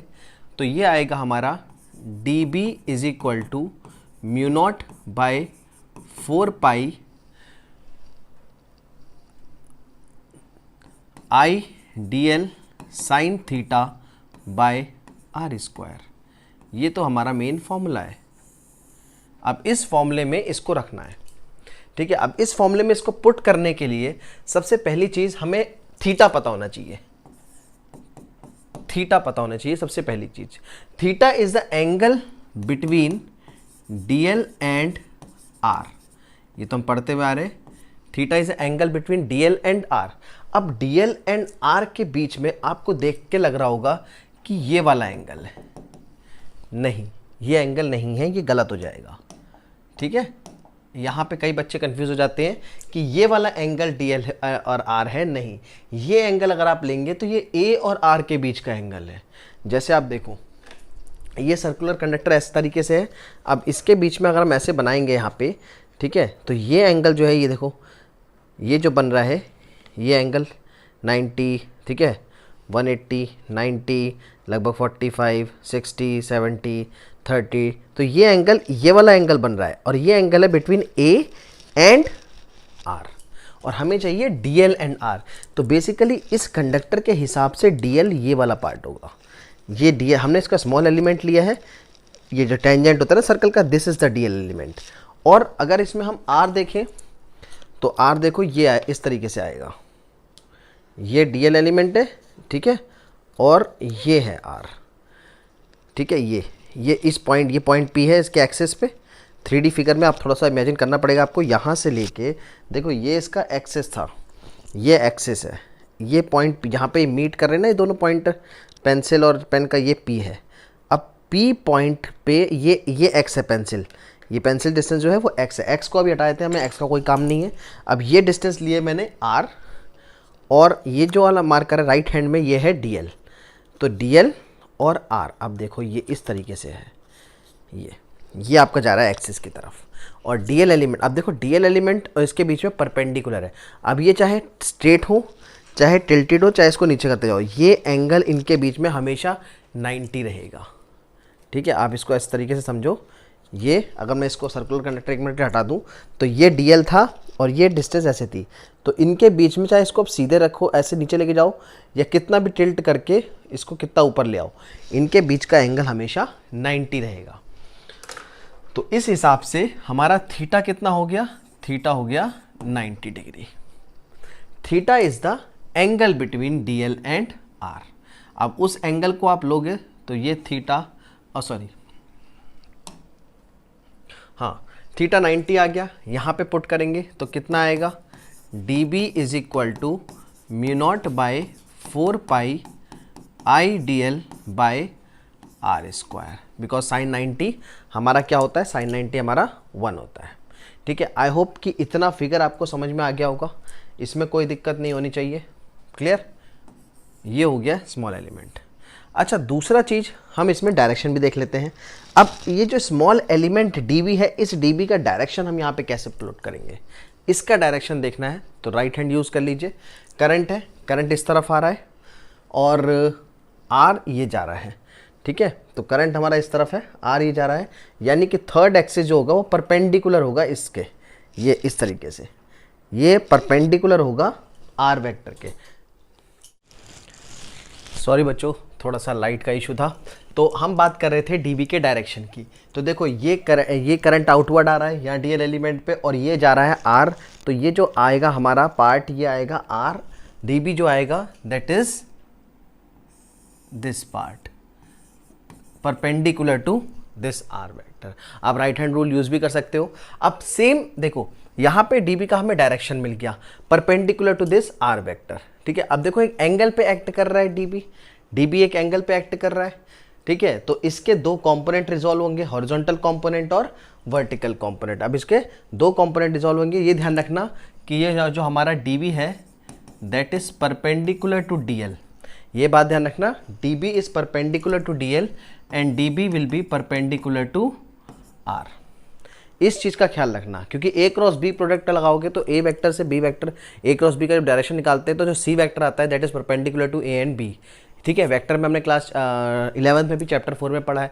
दूसरा, a से b की तरफ जाते हैं जो थंब डायरेक्शन पॉइंट करता है that gives the direction of the third vector. तो वहाँ पे यही चीज़ हमें निकालना है। अब db जो हमें, ये db हमने जो निकाला है, ठीक है, अब इसके हिसाब से नेट मैग्नेटिक फील्ड निकालना पड़ेगा। अब हमें यहाँ पे क्या करना पड़ेगा, नेट इफेक्टिव कंपोनेंट भी निकालना पड़ेगा इसका db का, और नेट मैग्नेटिक फील्ड निकालना पड़ेगा। हमने स्मॉल एलिमेंट db तो निकाल लिया था, लेकिन इसके दो कंपोनेंट डिसॉल्व होंगे। अब पहले कंपोनेंट डिसॉल्व कर लेते हैं। देखो इसका जो कंपोनेंट रिजॉल्व होगा वो ये होगा, सबसे पहले तो एक हॉरिजॉन्टल कंपोनेंट आएगा, ठीक है, और दूसरा वर्टिकल कंपोनेंट आएगा db का। ठीक है, अब db ये एंगल मान लेते हैं दिस इज थीटा,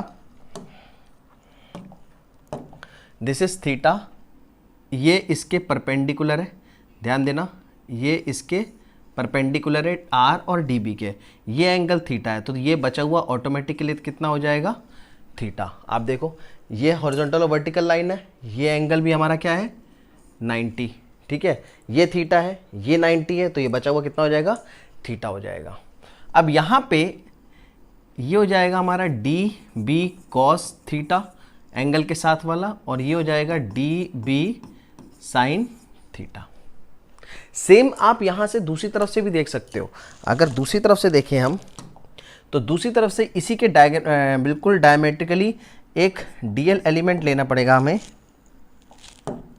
यहाँ पे, बिल्कुल इसके डायमेट्रिकली इस जगह पे, और इस डीएल एलिमेंट के कारण भी आप बिल्कुल इस डीएल एलिमेंट के कारण भी देखो यहाँ पे इस जगह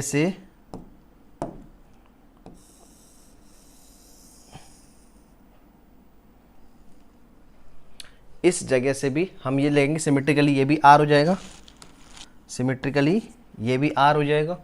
ठीक है, ये डिस्टेंस भी हमारी ए ही है, और इस जगह अगर आप निकालोगे तो ये भी परपेंडिकुलर आएगा इस डायरेक्शन में db। इधर देखो, इधर डायरेक्शन करंट इधर है, r इधर है, इसके भी परपेंडिकुलर जाएगा, अंदर की तरफ जा रहा है ये, इसके भी परपेंडिकुलर जाएगा इस तरफ db। अब db के भी दो कंपोनेंट रिजॉल्व होंगे, एक db cos थीटा एंगल के साथ वाला, सिमिलरली जैसे ऊपर करा था पूरा पोर्शन सेम, और ये db sin थीटा। तो देखो cos थीटा तो आपस में वैसे भी क्या हो रहे हैं, कैंसिल आउट हो रहे हैं। cos थीटा वाले कंपोनेंट आपस में क्या हो रहे हैं, कैंसिल आउट हो रहे हैं। तो इफेक्टिव कंपोनेंट हमारे कौन से हैं, इफेक्टिव कंपोनेंट जिसके कारण हमारा नेट मैग्नेटिक फील्ड जाएगा वो क्या है, integration of D B sine theta. अब देखो D B sine theta effective, अब यहाँ पे डी बी ऐड नहीं कर रहे हैं, ये ध्यान रखना। क्यों? क्योंकि मैं इंटीग्रेट कर दूंगा उससे पूरे सर्कुलर पार्ट को। ये डी बी ऐसा नहीं कि आप D B sine theta, D B sine theta को 2 डी बी साइन थीटा लिख दो। यहाँ पे डी बी साइन थीटा हम सिर्फ एक रियल एलिमेंट के कारण ले रहे हैं और इसको इंटीग्रेट कर देंगे 0 से 2 पाई ए, मतलब कंप्लीट सर्कल इन्वॉल्व हो जाएगा उसमें। कंप्लीट सर्कुलर कंडक्टर, देखो पूरा पूरा एक एलिमेंट लिया था और पूरा सर्कुलर कंडक्टर जिसका सरकमफेरेंस होता है हमारा 2 पाई आर, इसको इन्वॉल्व कर दिया। ठीक है, इसलिए दूसरे वाले डीएल को हम 2 डी बी साइन थीटा लेने की जरूरत वहाँ पे बिल्कुल भी नहीं है। क्लियर? अच्छा एक चीज़ और, डी बी की वैल्यू तो हमारे पास यहाँ पर है, साइन थीटा की वैल्यू हम यहाँ से निकाल लेते हैं। साइन थीटा कितना होगा? साइन थीटा होता है परपेंडिकुलर अपॉन हाइपोटेनियस। तो देखो थीटा के लिए परपेंडिकुलर है ए और हाइपोटेनियस है आर, इसको यूज़ कर लेते हैं। Sine theta is equals to a by R. तो यहाँ पे हमारा नेट मैग्नेटिक फील्ड बी हो जाएगा, देखो 0 से 2 पाई ए, डी बी की जगह mu naught upon 4 pi I DL by are square into sine theta. Sine theta क्या आ रहा है? A by R, A by R. ये हमारा पार्ट हो गया। अब यहाँ से सिर्फ कैलकुलेशन बची है, यहाँ से कैलकुलेट कर लेते हैं। चलो कैलकुलेट कैसे करेंगे? ठीक है, थोड़ा सा आप ये ध्यान रखना कि शेड्यूल ऐसे चल रहा है ये सीक्वेंस। अब यहाँ से नेट मैग्नेटिक फील्ड हमें बी निकालना है। तो बी इज इक्वल्स टू, देखो mu naught upon 4 pi I by R square, I a by R cube बाहर आ जाएगा। Mu naught upon 4 pi I a by R cube बाहर आ गया। इंटीग्रेशन ऑफ डी एल बचा और लिमिट डी इंटीग्रेट करेंगे डी एल को, टोटल लेंथ कितनी है 2 पाई ए, तो सीधे सीधे इंटू 2 पाई ए। क्लियर? अब a इंटू ए स्क्वायर हो जाएगा। तो हमारा मैग्नेटिक फील्ड का फॉर्मूला बन गया b is equal to mu naught upon 4 pi 2 pi I A square by R cube. एक फॉर्मूला तो हमारा ये बन गया, लेकिन क्वेश्चन में आपको ये डिस्टेंस नहीं गिवन होगी। क्वेश्चन में गिवन होगा कि सेंटर से, किसी भी कंडक्टर के सेंटर से पॉइंट कितना दूर है जहां पे निकालना है। मतलब आपको x गिवन होगा, r नहीं गिवन होगा जनरली। तो हमें इस फॉर्मूले को x के टर्म में लाना है।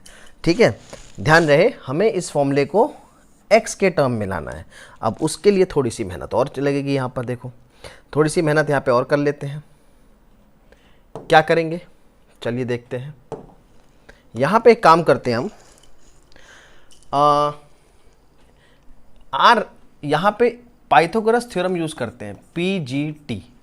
पाइथागोरस थ्योरम यूज करेंगे तो R square is equal to perpendicular का स्क्वायर प्लस बेस का square, a square plus X square लिख सकते हैं, या एक्स स्क्वायर प्लस ए स्क्वायर लिख सकते हैं।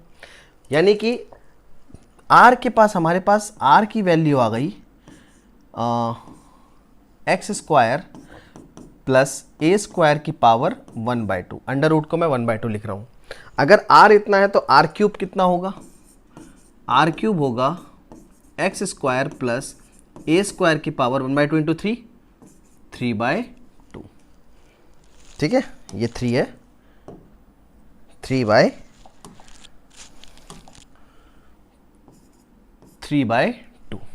तो r क्यूब की वैल्यू यहाँ पुट कर देते हैं। अगर r क्यूब की वैल्यू यहाँ पुट करेंगे तो हमारे पास और एक और ऑप्शन आ जाएगा। तो थोड़ा सा स्पेस कम है, मैं यहाँ पे लिख देता हूँ, यहीं पे कोई बात नहीं। चलो तो b is equal to mu naught upon 4 pi 2 पाई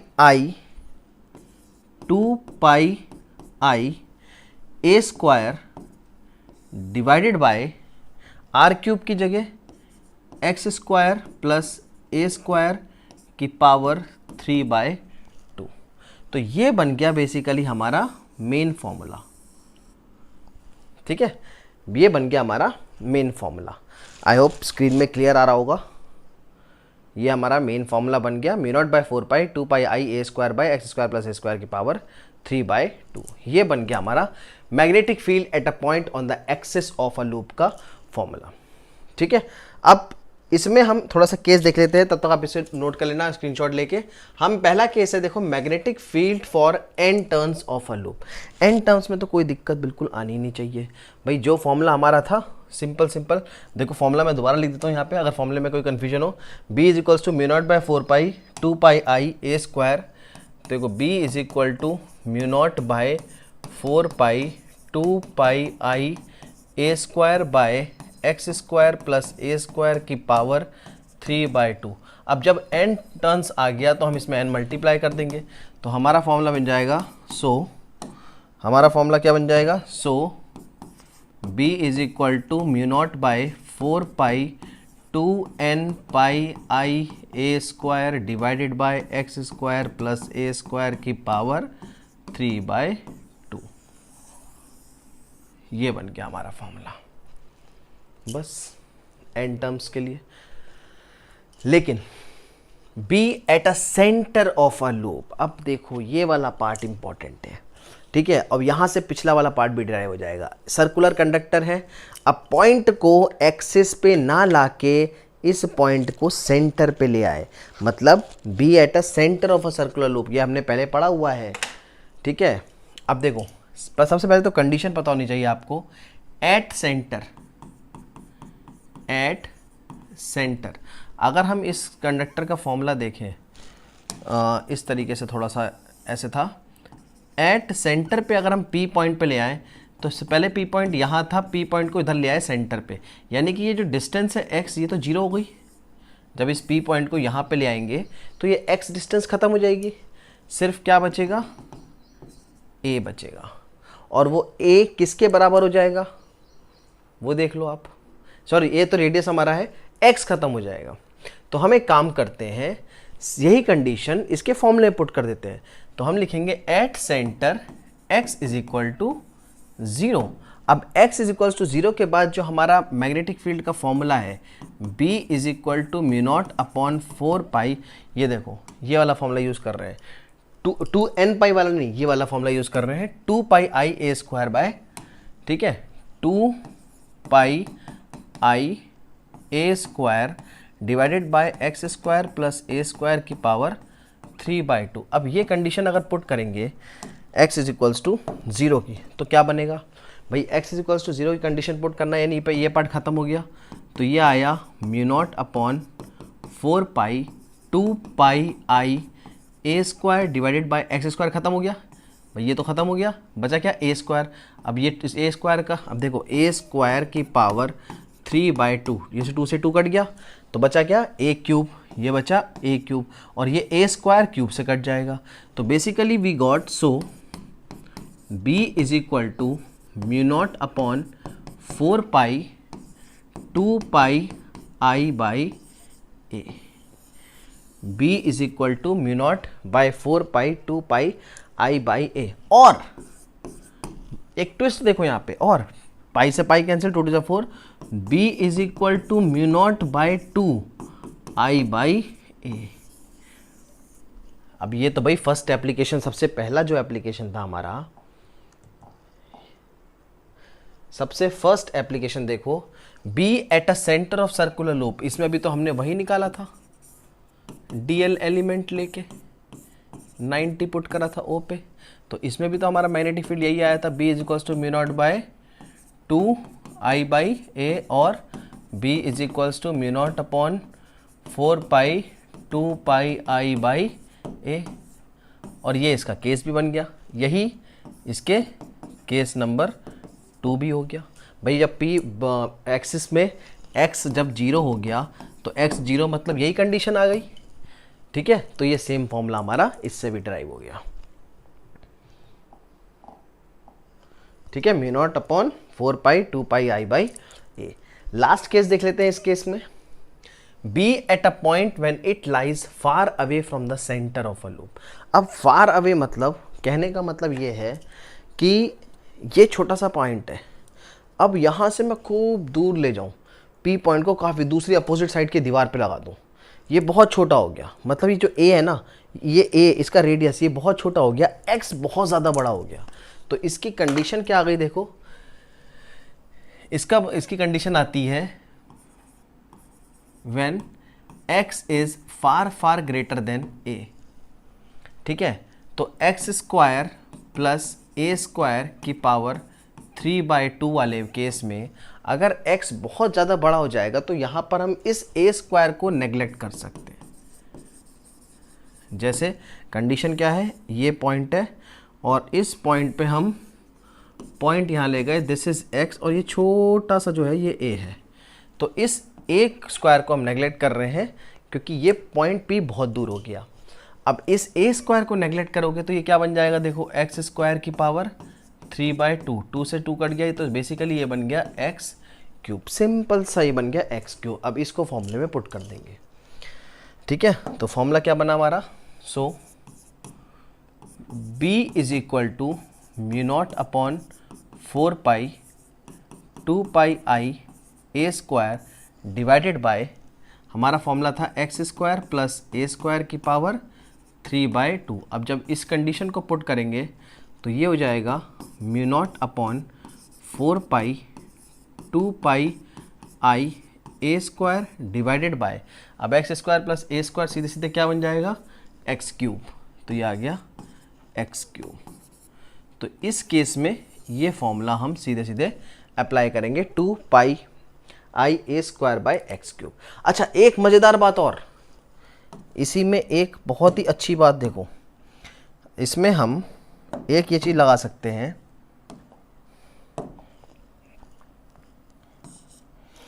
कि ये जो हमारा सर्कुलर कंडक्टर था इसका रेडियस था a, ठीक है, और एरिया ऑफ सर्कल होता है पाई आर स्क्वायर। तो यहाँ पे area of conductor, circular conductor क्या होगा, पाई इंटू ए स्क्वायर। भाई pi R square normal area of circle होता है, तो इस कंडक्टर के हिसाब से रेडियस ए है, दिस इज ए, तो पाई ए स्क्वायर होना चाहिए। और अगर ये पाई स्क्वायर होना चाहिए तो इस हिसाब से हमारा ये फॉर्मूला भी एक बार और कन्वर्ट हो जाता है, और we can write b is equal to mu naught upon 4 pi, ठीक है, 2 आई, अब देखो पाई इंटू ए स्क्वायर, पाई और ए स्क्वायर, पाई ए स्क्वायर क्या है, एरिया। ठीक है, तो 2 एरिया को हम ले लेते हैं a, इस एरिया को ले लेते हैं हम a, तो 2ia by X cube. Area के टर्म में भी ये डायरेक्ट फॉर्मूला हमारा डिराइव हो गया। तो ये सारा खेल जो था ये था magnetic field at a point on the axis of a conductor. Magnetic field due to the current flowing in a straight conductor. एक स्ट्रेट कंडक्टर मैंने ऑलरेडी बना दिया है और इसके कारण इस पॉइंट पे हमें मैग्नेटिक फील्ड निकालना है। अब देखो इसमें भी अलग अलग केसेस हैं, finite conductor, infinite conductor, point पे उस साइड भी हो सकता है कंडक्टर के, पॉइंट पे इस साइड भी हो सकता है कंडक्टर के। तो सारी चीज़ें एक एक करके देखते हैं। ठीक है, सबसे पहले इस डिस्टेंस को, इस कंडक्टर से इसकी जो डिस्टेंस है इसको ले लेते हैं हम a। अब हमारा देखो बायो-सावर्ट लॉ यूज़ करना है, 4 स्मॉल एलिमेंट यूज़ करते हैं, तो स्मॉल एलिमेंट के लिए हमें इस कंडक्टर का एक स्मॉल छोटा सा एलिमेंट लेना होगा, दैट इज dl।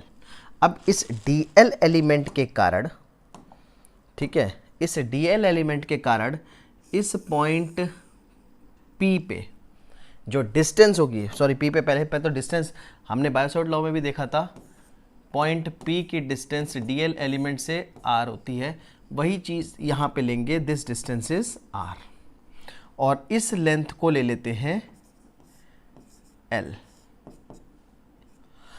इस लेंथ को ले लेते हैं l। ये हमारा फिगर हो गया।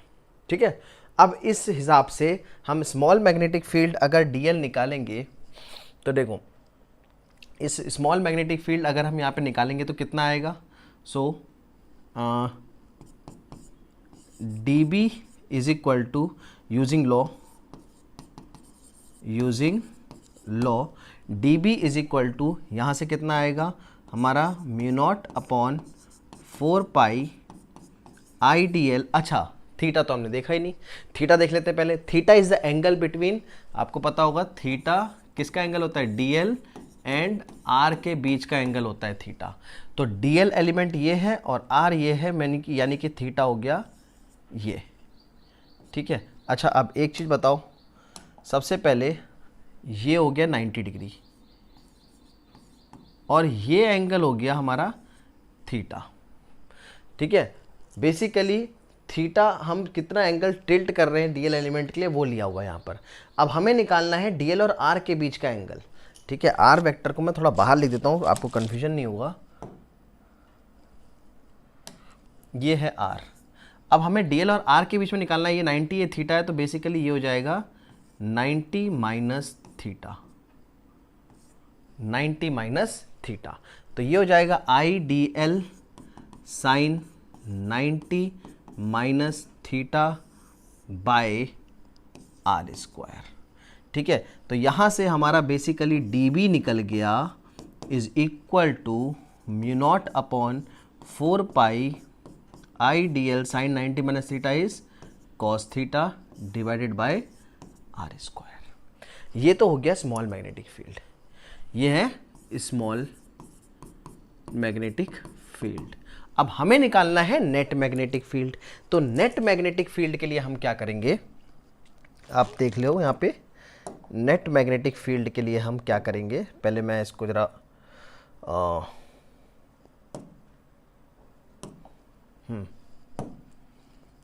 एक पार्टीशन कर दूँ, थोड़ा सा लंबा है ये, तो हाँ चलिए। नेट मैग्नेटिक फील्ड के लिए क्या करेंगे हम, इसमें हमें एक एंगल और लेना होगा, ध्यान देना, इसमें ना हमें एंगल और लेना होगा। कहाँ से कहाँ तक है, अब देखो इस यहाँ से इस जगह तक का पॉइंट और यहाँ से इस जगह तक का पॉइंट, इन दो एंगल्स को देखो।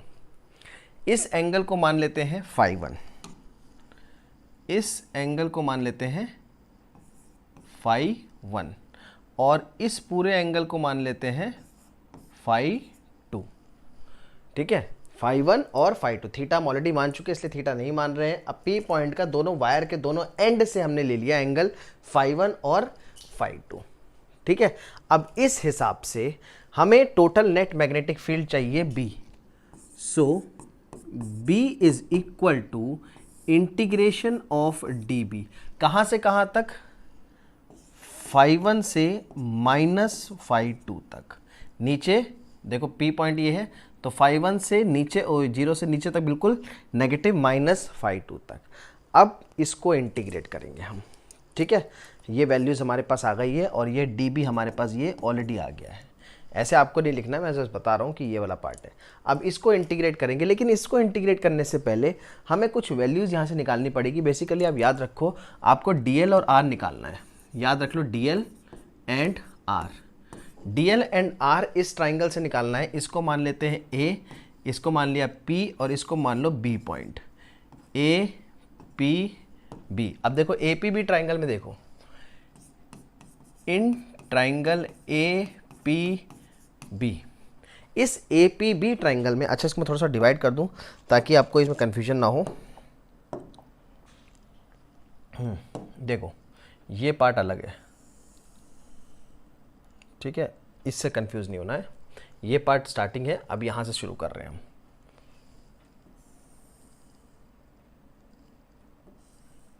हाँ ठीक है, अब आपको दिक्कत नहीं होगी कोई, आराम से, ठीक है। तो इन ट्राइंगल APB, अब APB में हम तो कुछ ट्रिग्नोमेट्रिक टर्म यूज करेंगे। सबसे पहले यूज करेंगे कॉस थीटा। कॉस थीटा क्या होगा, देखो कॉस थीटा होता है बेस अपॉन हाइपोटेनियस, यानी कि A/R। तो यहां से अगर हम R निकालना चाहें तो R कितना निकलेगा, A/cos थीटा। एक वैल्यू हमारे पास ये आ गई, ठीक है, एक वैल्यू हमारे पास ये आ गई, R is to A/cos theta. Clear आ रहा है, कोई दिक्कत तो नहीं है, ठीक है। R is two A cos theta. Second value हम निकालेंगे DL की। DL कैसे निकालेंगे, आप ये देखो, सबसे पहले DL के लिए चाहिए लेंथ L, तो हम ले लेते हैं L और A, मतलब tan थीटा। अब दूसरा ले लेते हैं हम यहाँ पे, देखो tan थीटा, ये हमने cos थीटा लिया था, अब लेंगे हम टेन थीटा। टेन थीटा होता है परपेंडिकुलर अपॉन बेस, थीटा के लिए परपेंडिकुलर लेंथ है, बेस ए है, तो ये हो गया L बाई ए। अब टेन थीटा L बाई है, यहाँ से L कितना होगा, A टेन थीटा। अब A यहाँ से L इतना होगा तो DL बाई डी थीटा कितना होगा, DL बाई डी थीटा को हम लिख सकते हैं D by D theta of A tan theta.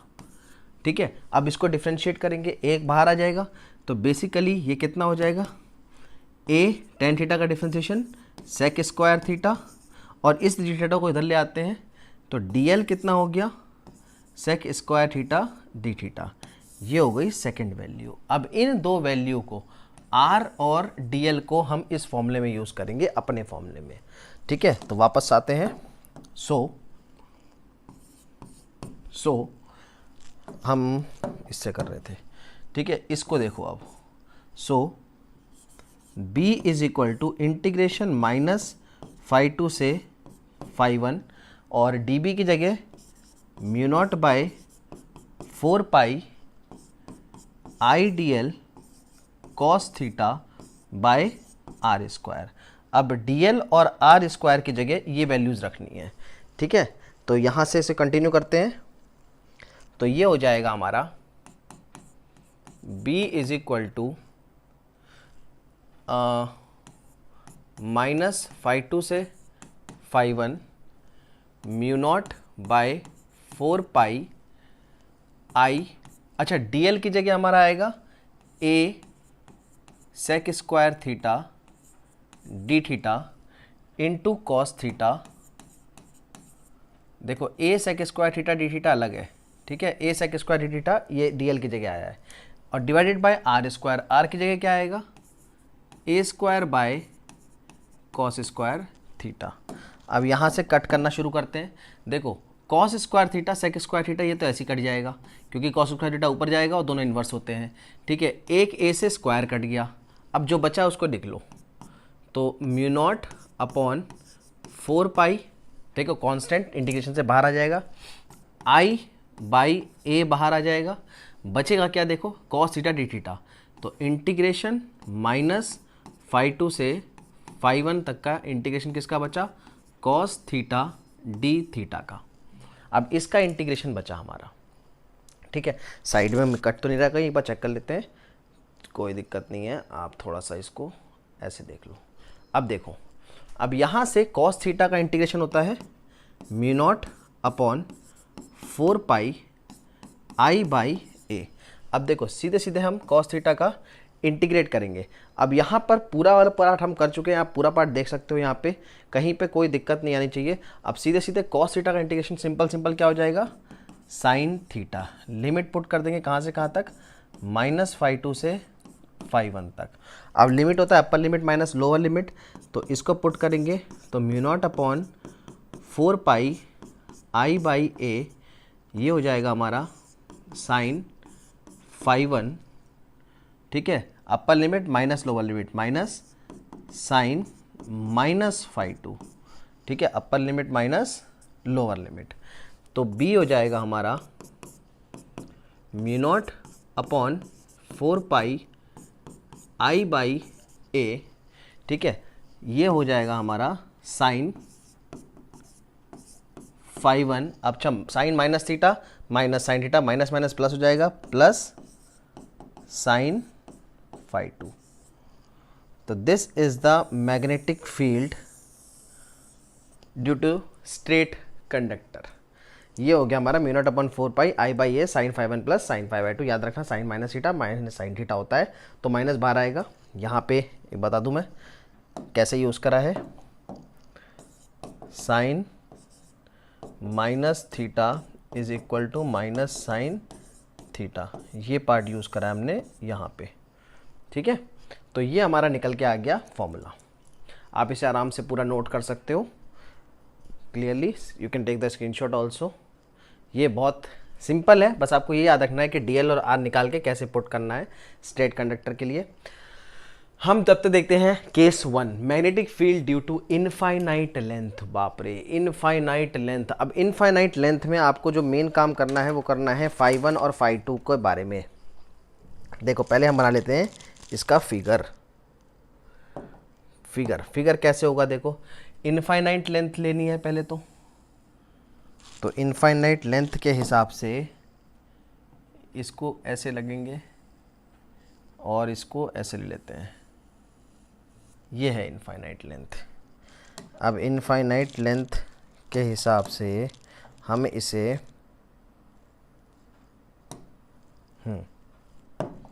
ठीक है, अब हमें लेना है इस पॉइंट P पे, इस पॉइंट P पे, ये है हमारा P पॉइंट। अब इनफाइनाइट लेंथ के हिसाब से एक चीज़ समझो, ये मैंने फिगर हालांकि थोड़ा बड़ा बना दिया है, ठीक है। अब इनफाइनाइट लेंथ के हिसाब से अगर मैं इसको फिगर को थोड़ा सा चेंज करूं,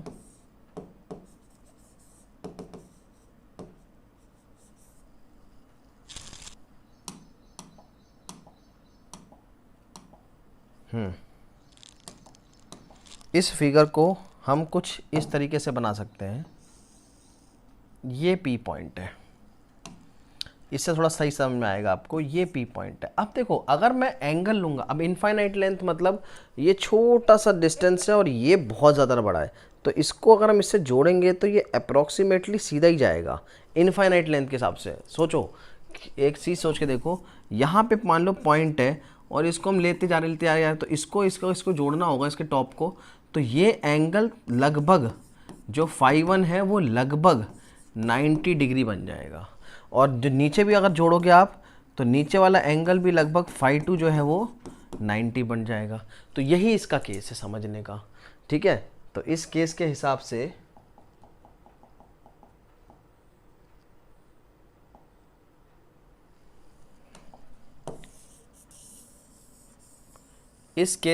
से हम देख लेते हैं। तो बेसिकली हमें लेना क्या है,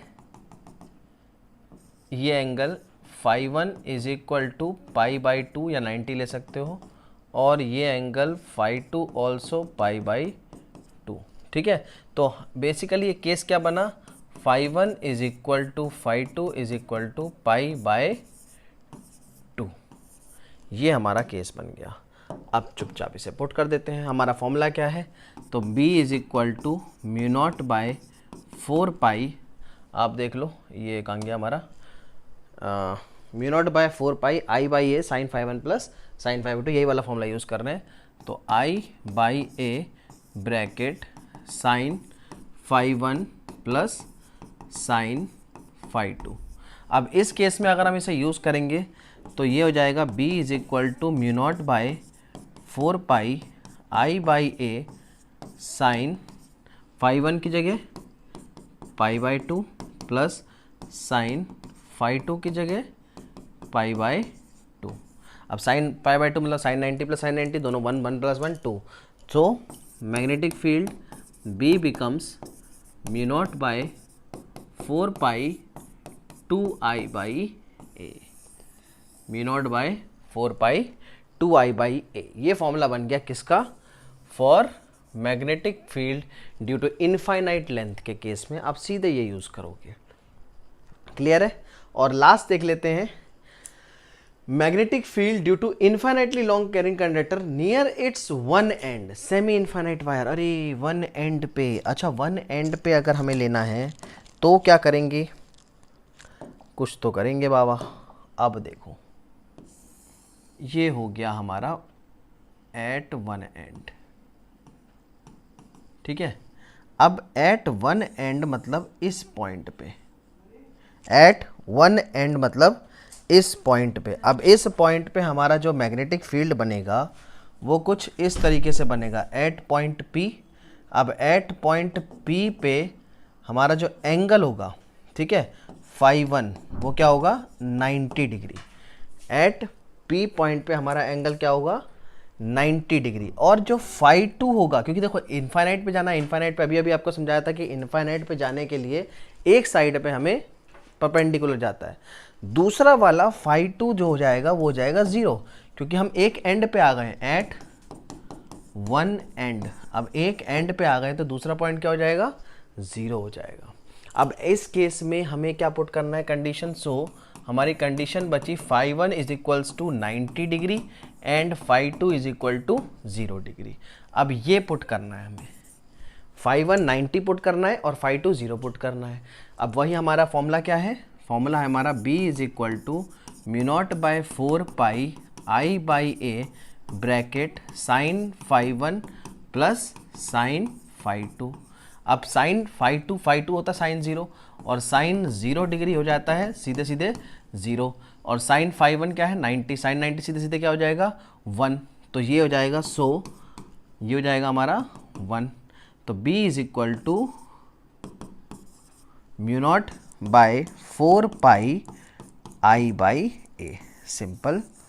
b is equal to μ0 by 4 pi i by a, ये फॉर्मूला बन गया फॉर सेमी इनफाइनाइट वायर।